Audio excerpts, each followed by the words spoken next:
Listen up.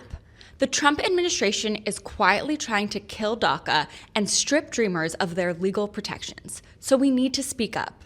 As you may know, DACA, the Deferred Action for Childhood Arrivals program, temporarily grants work permits and prevents deportation for undocumented immigrants who were brought here as kids. Since 2012, DACA has supported around 800,000 young people and is broadly supported by the American people, for good reason.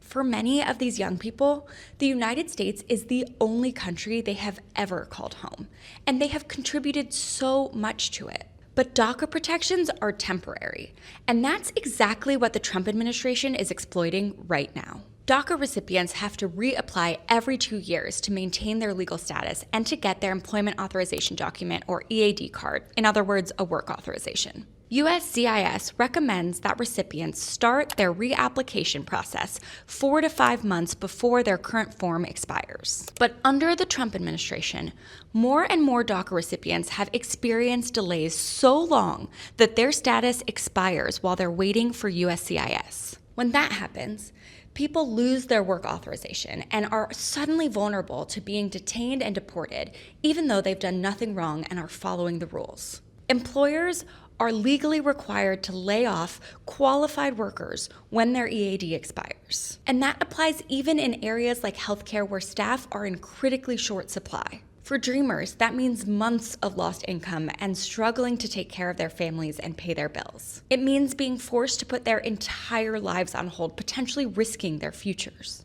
And these extreme backlogs are no accident. In his first term, Trump tried and failed to kill DACA outright. Now, they're trying a different strategy. They are deliberately slowing down the process and adding mountains of red tape to try and kill DACA all behind closed doors. But we're fighting back. In Congress, I'm leading a group of my colleagues to demand answers from USCIS and make change.